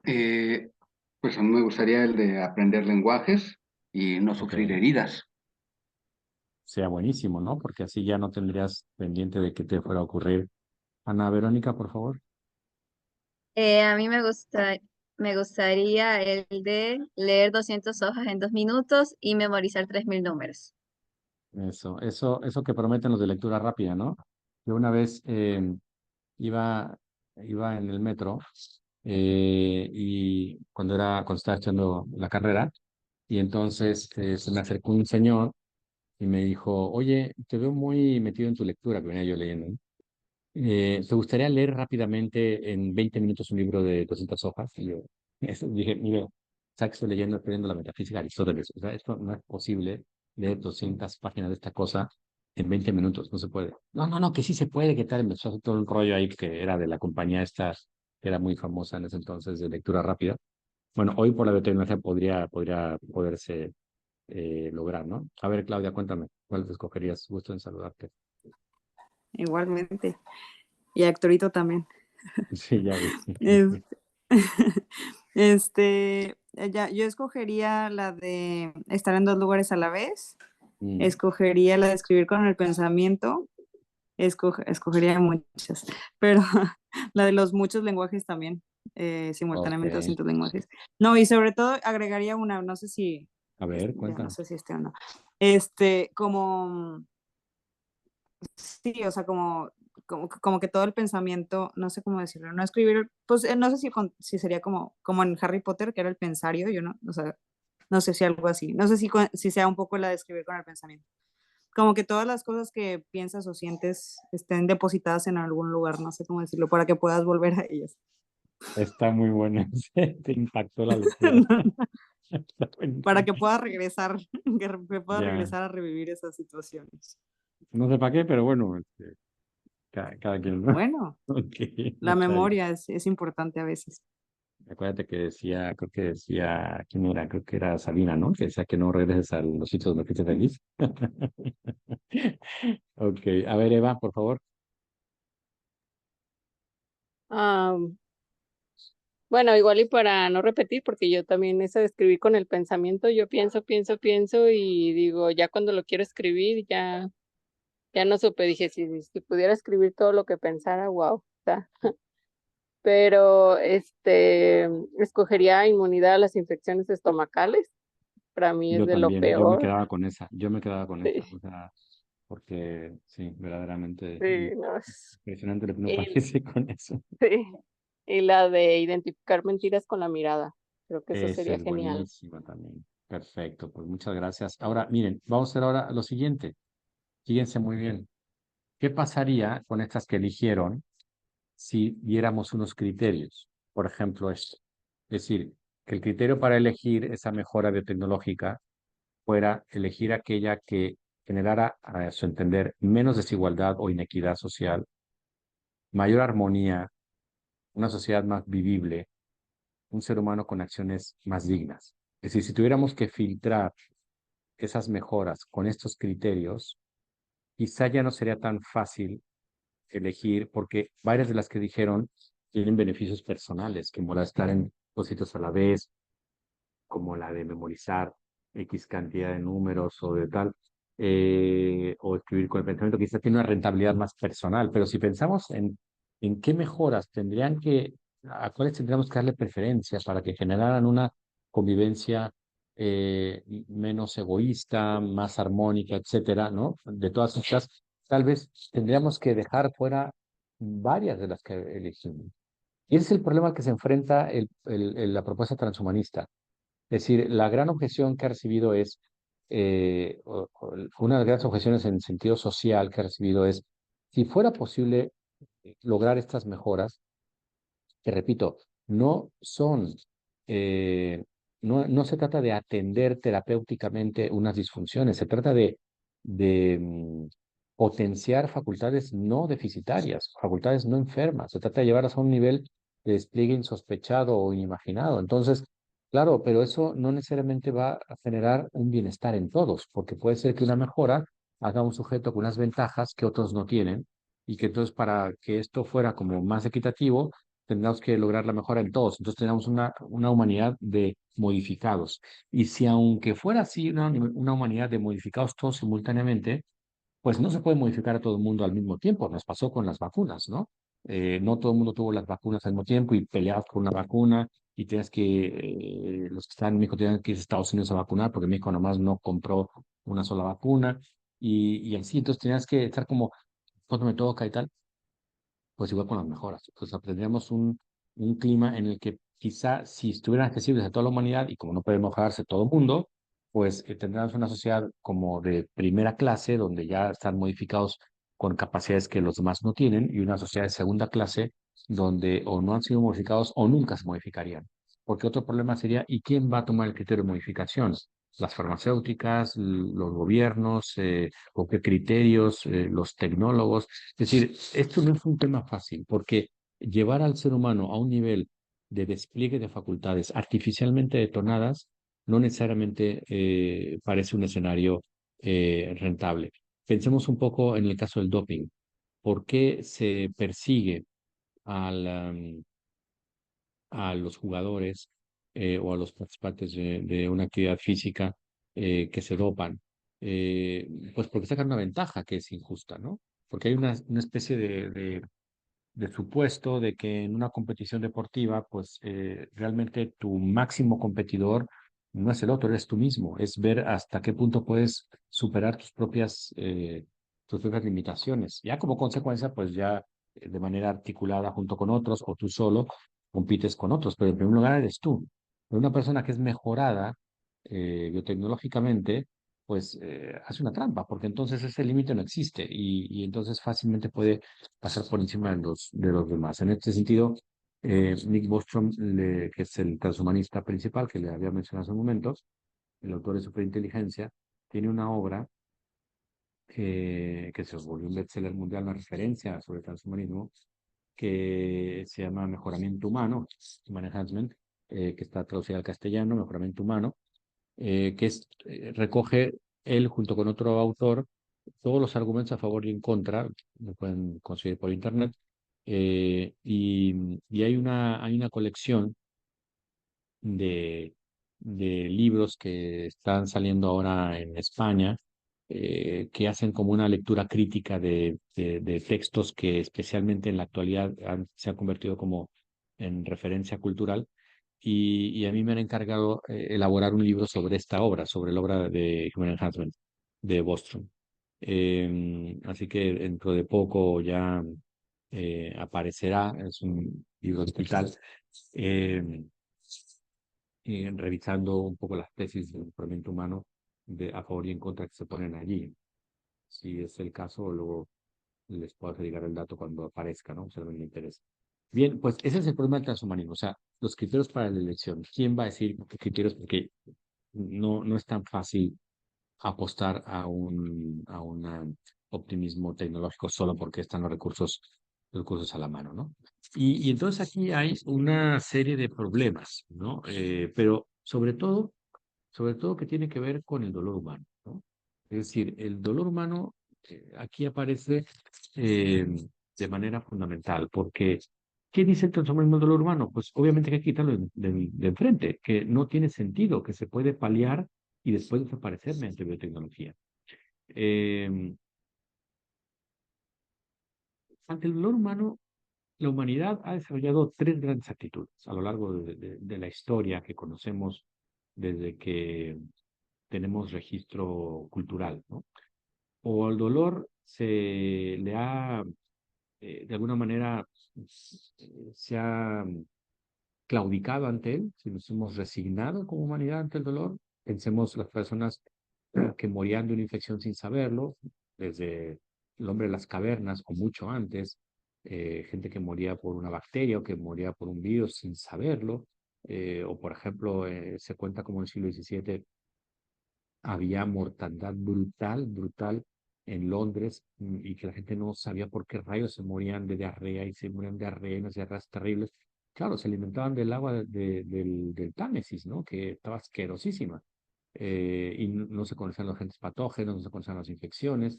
Entonces, claro, eso es pues estar como a expensas, casi lo que la lotería de la vida te traiga, ¿no? Conforme hemos ido avanzando en el conocimiento de los agentes patógenos, pues hemos podido revertir esto y hoy en día es muy triste que todavía hay lugares del mundo hiperabandonados donde alguien se muere de una diarrea, que eso en el mundo normal nadie se muere de una diarrea, ¿no? Vamos, de una diarrea normal, pues. Eh, pero ese avance que hemos tenido, bueno, pues de alguna manera ha hecho que no nos resignemos ante el sufrimiento. Y hoy hay una serie de enfermedades que seguramente en el futuro iremos quitando o iremos conociendo y que antes no conocíamos ni cómo se hacían ni cómo se podían eliminar, ¿no? Bueno, esta es una primera actitud ante el dolor, la resignación. También culturalmente hemos aprendido a acoger el dolor. Esto es interesante en una sociedad tecnológica como la nuestra, que está atravesada por la eficacia y la eficiencia como criterios, que son criterios de la tecnología. No olvidemos que la tecnología, repito, es, a diferencia de la técnica está orientada a la solución de problemas en el aquí y el ahora, y la tecnología son recursos cuya potenciación se ven más hacia el futuro, más hacia adelante. Y para los que no está establecido exactamente para qué deben ser usados, porque su potencia está abierta hacia adelante, ¿no?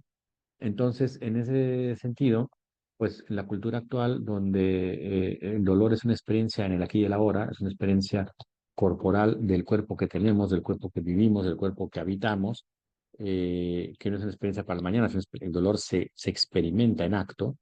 Obviamente, una sociedad tecnológica, donde la tecnología está vuelta hacia adelante, la expectativa es eliminarlo. Entonces, una actitud de negación frente a la de acogimiento que hemos aprendido en algunas esferas de la cultura humana, y en virtud de lo cual no solamente han aparecido, por ejemplo, en la enfermería, o ha aparecido entidades como la Cruz Roja, las entidades de atención, ¿cómo se llama esto? Ay, se me fue ahorita el término que se usa. Cuando se atiende la vulnerabilidad ajena gratuitamente, o sea, bueno, en fin, ahorita me acuerdo. Entonces, estas actitudes como de donación hacia el otro, de acogimiento del otro, se han ido a derivar hasta la aparición de los cuidados paliativos, ¿no?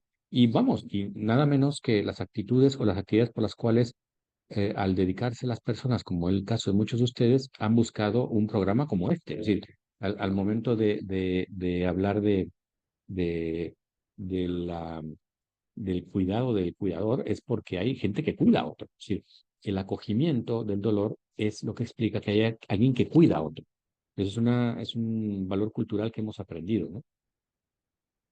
Y esto se ha llevado a unos niveles hiper desarrollados de gran altura técnica, de gran capacidad médica, psicológica, conductual, como seguramente varios expositores les habrán mencionado, ¿no? Incluso, por ejemplo, en Monterrey mismo, en México, hay una clínica que es clínica más avanzada de Latinoamérica de cuidados paliativos, ¿no? El hospital, ay, se me acaba de ir. Me acaba de ir el nombre, que es, me parece que además el director es profesor de este curso. Bueno, fue el doctor Pentizani, fue el diseñador de este curso también. San Camilito, creo que se llama.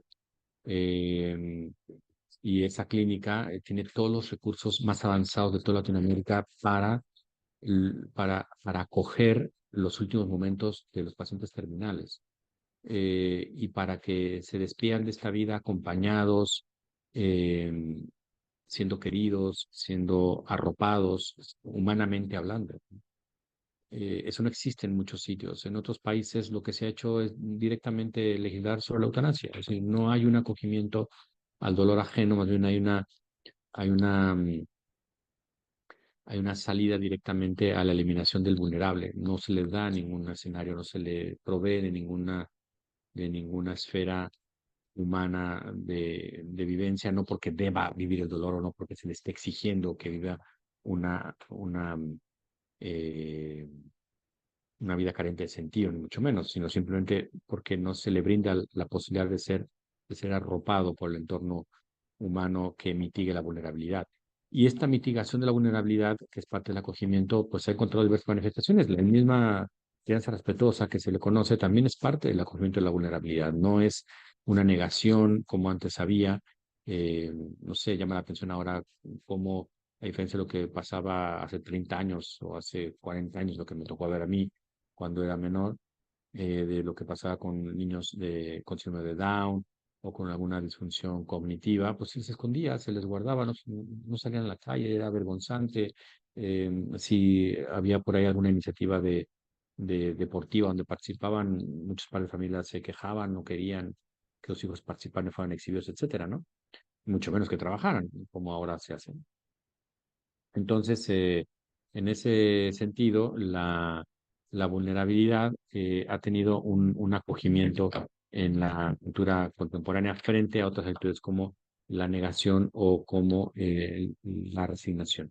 Entonces, en ese contexto, lo que pasa con la aparición del dolor eh, es que eh, está dependiendo la negación del dolor que está suponiendo el transhumanismo, proviene de una confusión, de una falsa equivalencia entre la noción de mejora y la noción de perfección. Es decir, se pretende que el ser humano mejorado mediante la biotecnología en su capacidad cognitiva, en su capacidad conductual, en su capacidad fisiológica, es un sujeto más perfecto.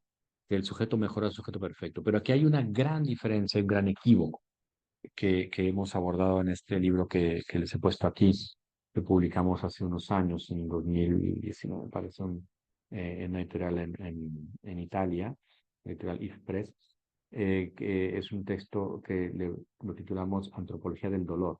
Y aquí, de la mano de varios médicos, de algólogos, de psiquiatras, incluso de veterinarios que escriben un capítulo sobre el dolor animal, y también filósofos, biólogos, etcétera, hacemos un acercamiento interdisciplinar acerca del dolor humano y del espacio para el dolor. Yo me encargué en este texto de publicar un capítulo sobre el dolor en el transhumanismo y donde insisto sobre esta idea. Es decir, la noción de mejora tiene una gran diferencia con la noción de perfección. El argumento transhumanista dice, es que no logramos por los caminos habituales, realmente como humanidad, lograr un mejor ser humano.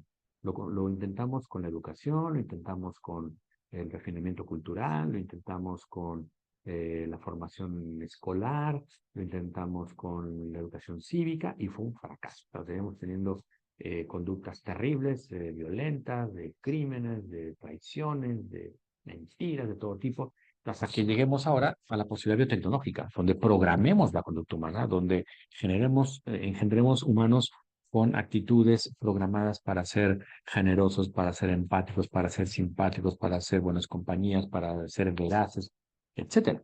Entonces, un poco esa es la idea. Tenemos que mejorar porque la mejora es la ruta para la perfección o es la única ruta para la perfección. Entonces, aquí hay un equívoco, decía, porque la noción de mejora aduce a estas realidades que siendo medibles, se puede establecer a partir de qué nivel, es decir, un gradiente que intenta saber a partir de qué medida puedo yo estar más o menos cerca. Es decir, tengo yo un rango determinado de medición a partir del cual yo me alejo o me acerco. Por ejemplo, una visión 20/20. Entonces, a partir de esa visión 20/20 yo sé cuántas dioptrías necesito si veo poco, ¿no?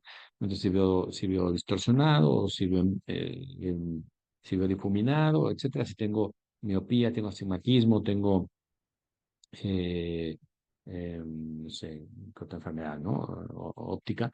Bueno, pero yo tengo una medida. O a partir de qué medida yo tengo que mejorar mi entrenamiento porque no alcanzo la velocidad. Yo corro 100 metros en 47 segundos, ¿no? Bueno, pues quiero bajarle a 30 segundos, quiero bajarle a 20 segundos, quiero dar la marca para clasificación a las Olimpiadas, pues tengo que dar de menos 11 segundos o menos 10 segundos, ¿no? Si entras a las Olimpiadas con 10 segundos no vas a ganar ni el primer hit, ¿no? Porque la gente está volando a 9 segundos y menos, ¿no? Entonces, yo tengo una medición. O sea, en la mejora tengo una medida clara de cuánto lanzo, cuánto salto, qué velocidad tengo, cuánta fuerza, cuánto levanto, cuánto puedo comer, cuánto puedo escuchar, cuánto puedo ver, cuánto puedo hablar, cuánto puedo dormir, con qué satisfacción, etcétera, etcétera. Todas las dimensiones humanas, como decíamos hace un momento, ¿no? Estas mejoras que yo puse en el elenco anterior de mejoras transhumanas, todas estas son mejoras, porque se puede establecer el rango en el que te encuentras y a partir de ahí, cuál es tu techo, hacia arriba o hacia abajo. Si escoges la de ver a 10 kilómetros de distancia, es porque seguramente solamente ves a 2 kilómetros, o 1 kilómetro, o a 20 metros, ¿no? Si puedes decir que quieres aprender simultáneamente 200 lenguas, pues porque sabes capaz únicamente de aprender 2 o 3 o 4. O si quieres escribir con el pensamiento, es porque te sabes incapaz de escribir ágilmente a máquina, bueno, a computadora o a mano, etcétera. Entonces, la noción de mejora te está mostrando que hay una medición a partir de la cual vas o vienes. Y entonces, en ese sentido es unidireccional, porque solamente hay una ruta para arriba o una ruta para abajo. O sea, respecto a la mejora, o se puede subir, incrementarse, o se puede perder Ay, perdón. Espérame, es que acabo de cometer tontería con esto. Espérame un segundo. Es que para eso se inventaron las mejoras, ¿no? Si yo estuviera sometido a mejora tecnológica, seguramente no se me iría la presentación. Bueno, entonces decíamos, es unidireccional, es equívoca, es decir, eh, eh, mejora, mejora aparentemente sinónimo de perfección, aparentemente sinónimo de crecimiento, en el sentido es equívoco para el transhumanismo. O en virtud de la idea que ha impostado el transhumanismo, se ha vuelto un concepto equívoco, porque entonces mejora al ser sinónimo de perfección o de crecimiento, entonces mientras no han mejorado, mejor persona, sí, mejor ser humano, ¿no? Y entonces la gente dice, oye, ¿cómo puedo ser una, una persona más atractiva?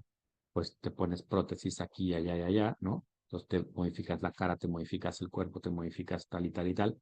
Bueno, porque ahí hay una mejora, o sea, tienes una cierta medida de pecho, tienes una cierta medida de piernas, una cierta medida de glúteos, una cierta medida de lo que sea, y entonces a partir de ahí vas engrosando, engrosando, engrosando, ¿no?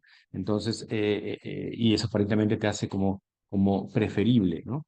Entonces, eso palidece frente a la noción de perfección. O sea, la noción de perfección es una noción mucho más robusta, más completa, más potente y más fecunda, porque la noción de perfección es una noción muy interesante que recoge lo que los griegos eh, llamaban un movimiento que alcanza su dirección y que una vez alcanzada esa dirección a la cual se orienta, no deja de alcanzarse. Es decir, para los griegos hay un tipo de movimiento, un movimiento transitivo que va a parar a un sitio.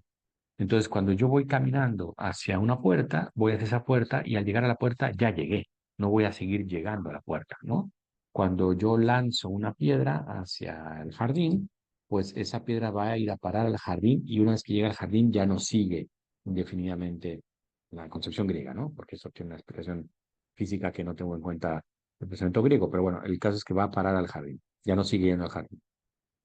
No hay que engañarnos con esta típica frase que hacemos, no sé si en otros lados, pero al menos los mexicanos lo hacemos mucho cuando dices, oye, ya llegué, ya llegaste.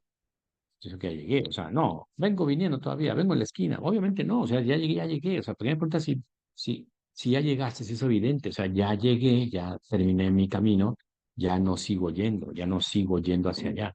Bueno, los griegos distinguen entre ese camino que se dirige y termina en un punto de un camino que se dirige y termina en un fin, pero no obstante habiendo llegado, continúa llegando, que es, por ejemplo, movimientos como el aprender. Yo puedo aprender algo, puedo aprender un idioma, puedo aprender cómo se dice mesa en inglés, y una vez que aprendo cómo se dice mesa en inglés, no quiere decir que ya aprendí todo lo que puedo aprender, sino que puedo seguir aprendiendo. No solamente aprendo cómo se dice mesa en inglés, puedo aprender cómo se dice cama, cómo se dice casa, cómo se dice trabajo, cómo se dice. Entonces, o en el querer.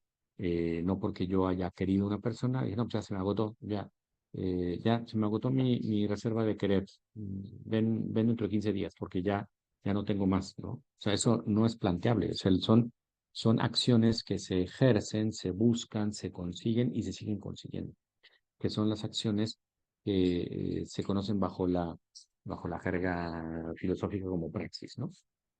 Entonces, la perfección tiene que ver con praxis, es decir, no se agota porque no existe un punto en el cual una vez llegado se sature, sino que cada vez que se ejerce se enriquece más, cada vez que se ejerce se hace más fecunda, cada vez que se ejerce se hace más originaria, va engendrando realidades nuevas. Cada persona que vas queriendo se hace más capaz de querer. Cada persona a la que le dices la verdad, te vas tú permitiendo aprender cómo ser más veraz. Cada persona a la que vas ayudando te hace más capaz de ayudar. Entonces, en ese sentido no tiene límites, mientras que la mejora tiene un límite. La mejora tiene límites del tope al que llegues. Todo el mundo tiene su techo. Entonces, muy bien, habrás corrido 100 metros en 8 segundos si quieres. Es más, en 7. Pero en un segundo nadie lo va a correr en un segundo. Nadie, ningún humano. Entonces, eso tiene un techo. En cambio, en la perfección no hay techo, no hay límite, hay horizonte. Pensemos en la imagen del horizonte. El horizonte, piensen en el horizonte, ese punto imaginario, esa línea imaginaria que divide el cielo y la tierra. Mientras más te diriges al horizonte, a diferencia de las fronteras, en frontera, tú te diriges a la frontera y llegas a ella. Y ves un letrero que dice frontera, México, Estados Unidos, frontera, Estados Unidos, Canadá, frontera, México, Belice, bueno, México, Belice no hay manera de poner una frontera ahí porque no hay manera de plantear una frontera, por tanto ahí todo el mundo pasa, ¿no?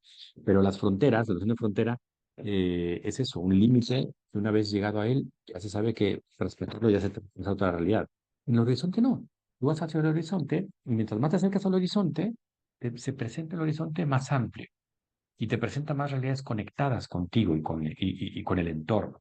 Es decir, el horizonte es una noción fecunda, es una noción eh, exponencial, explayante, ¿no? Entonces, en ese sentido, la perfección, como es restricta, como es dinámica, como es de cada quien, desde su propia perfección, uno sabe hasta dónde y cómo llegar. Imaginen un vaso pequeño, típico caballito tequilero, imaginen una jarra, los dos llenos de agua al tope. ¿Cuál está más lleno? Ninguno, los dos están igual de llenos, uno en su condición, otro en otra. Entonces cada uno tiene una perfección propia que llegar, biográficamente vivible, donde nunca se es todo el que se puede llegar a ser. nunca haces todo el ser humano que se puede llegar a ser, porque esto es una tarea de perfección que se resuelve incluso más, incluso en el último momento del hecho de muerte, uno puede poder ser mejor ser humano, o peor, ¿no? También puede uno despedirse muy terriblemente. Entonces, la noción del transhumanismo confunde esta visión del dolor y por eso se ha convertido en la postura principal de negación del dolor, viéndola como una realidad no humana, como una realidad que debiera estar eliminada de la esfera humana. Y claro, la única manera de plantear eliminarla es mediante recursos biotecnológicos, como se plantea por la mejora en capacidades cognitivas, físicas y conductuales. Bien, esto es lo que quería revisar con ustedes como tema, como un ejemplo de actitud negadora del dolor humano en un contexto como el actual, que es un contexto tecnológico. Hay otras posturas, otras vías de negación del dolor. Esta me pareció pertinente por el contexto que hemos dicho. Y bueno, la última sesión vamos a ver unas últimas reflexiones acerca de la incorporación y las consecuencias de la incorporación antropológica del dolor en la esfera humana. ¿Qué consecuencias tiene? Hablaremos de las nuevas consideraciones éticas que eso ha abierto, actualmente lo que se conoce frente a criterios éticos como una ética basada en reglas y normas o una ética basada en el cálculo de consecuencias pragmáticas o incluso una ética basada en la virtud, que de alguna manera depende del trabajo personal que haga cada quien pues por perfeccionar las facultades que tiene uno.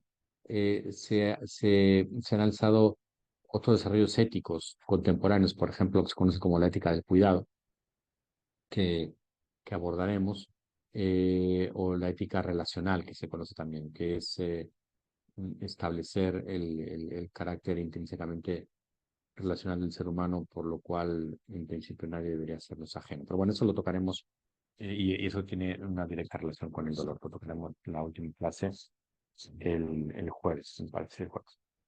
Bien, no sé si en estos 5 minutos que nos quedan, alguien tiene algún comentario, alguna pregunta que quisieran aprovechar. Sí, Rafaela, por favor.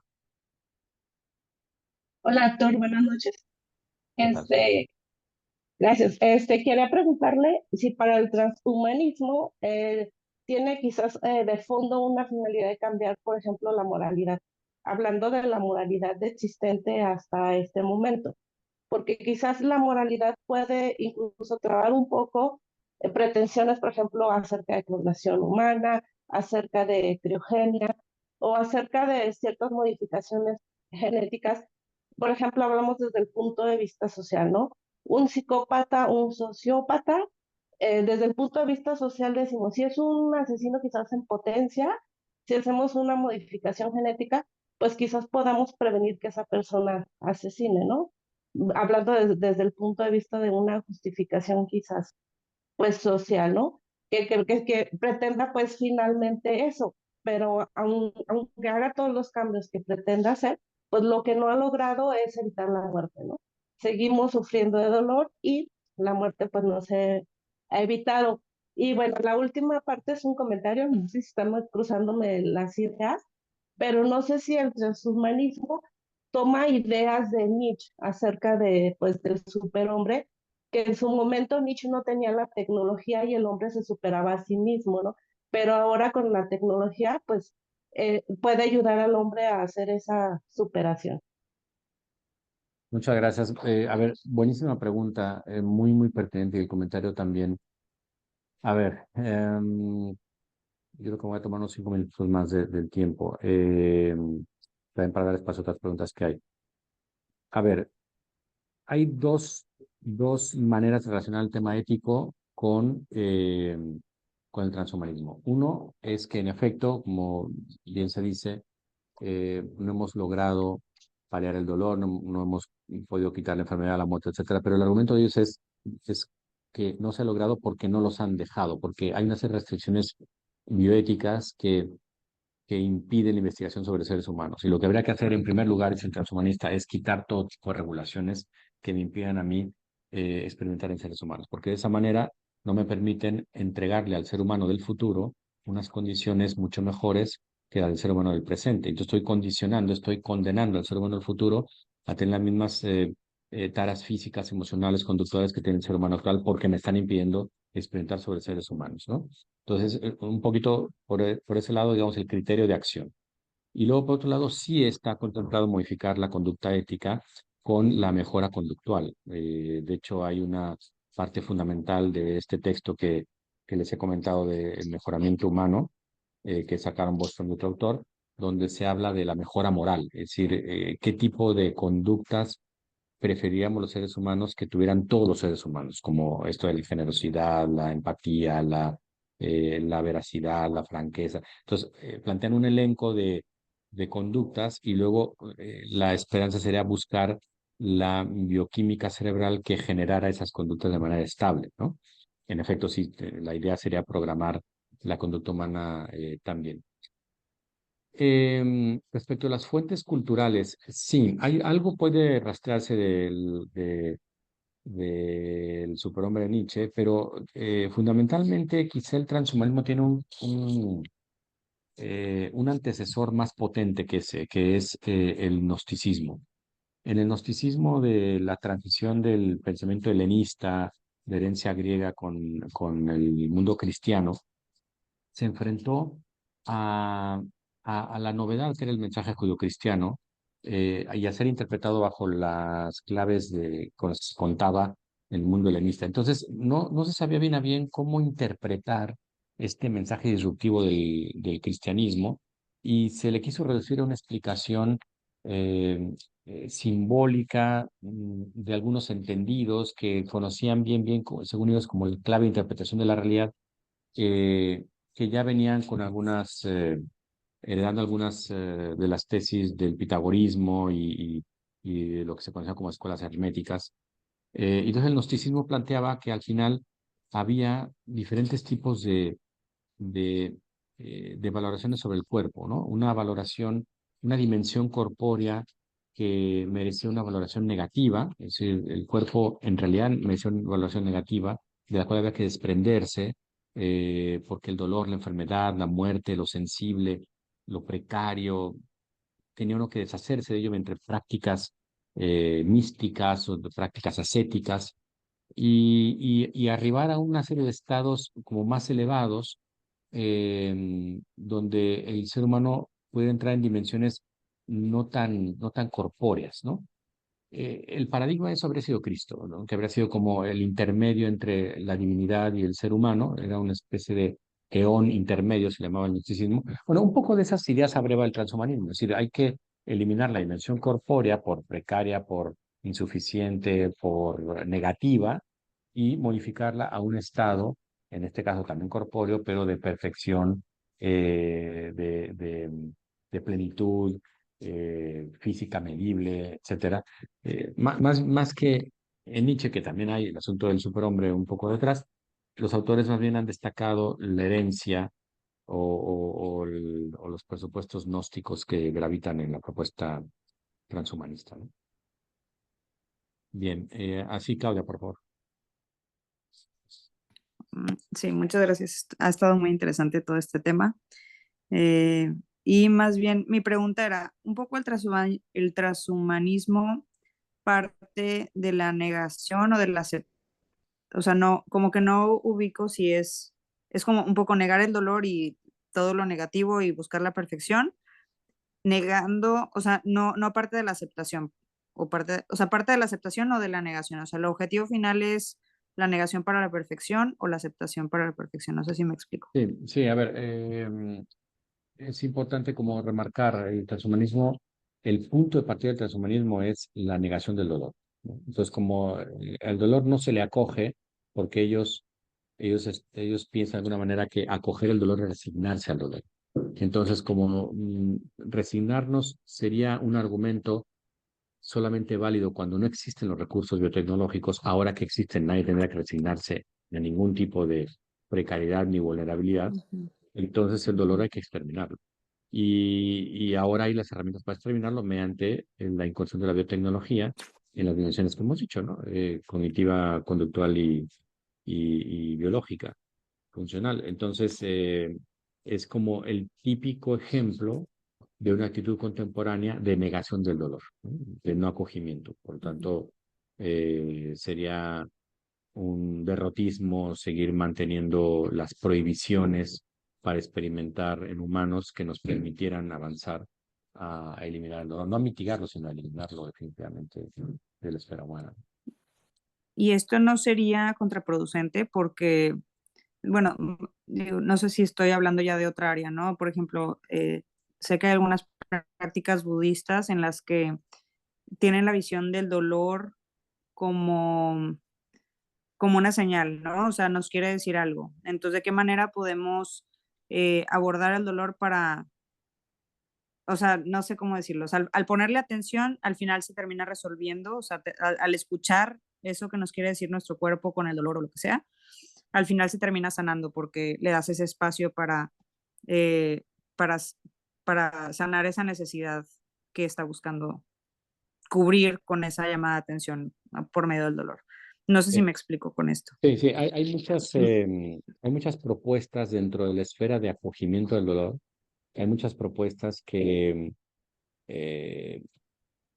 que intentan convertirlo en una experiencia eh, no clausurante, ¿no? Es decir, como aprovechar esa experiencia. Por ejemplo, algunas propuestas que lo que pretenden es sublimar el dolor, es decir, como las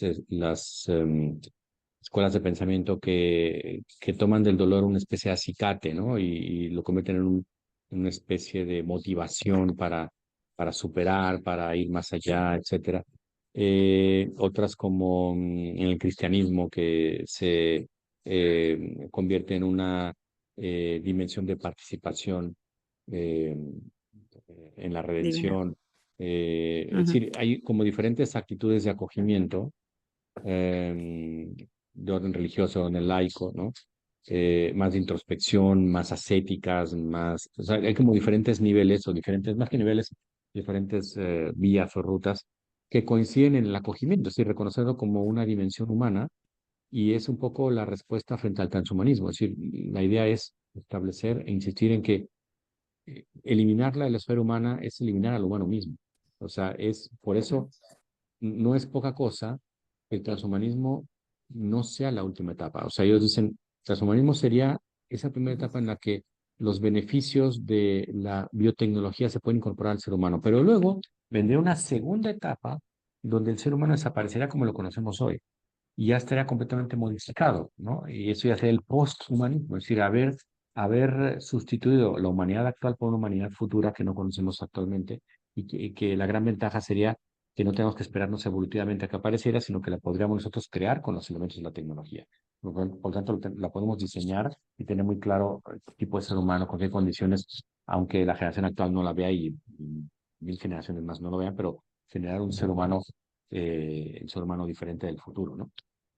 Bueno, eso, la gran respuesta que ha dado la literatura, la filosofía, sí, todos los autores que han abordado el tema del transhumanismo, es precisamente mostrar que la vulnerabilidad es un sello intrínseco del ser humano, dado su carácter corporal.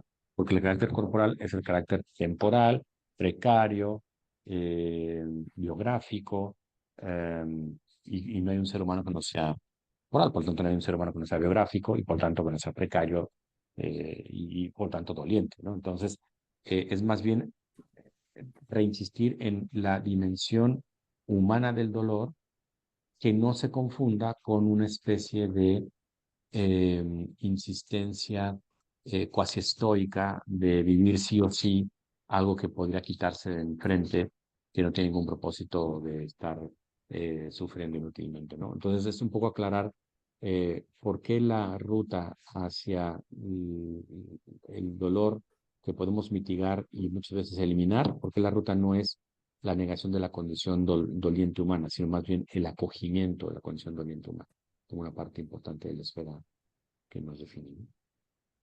Ok. Muchas gracias. Bien, gracias. Pues creo que no hay más preguntas. Entonces, pues nos vemos el próximo jueves para terminar este tema. Les agradezco mucho su conexión y su paciencia y estamos viéndonos esta semana. Muchas gracias. Que tengan buenas noches. Gracias a usted, igualmente. Muchas gracias. Gracias.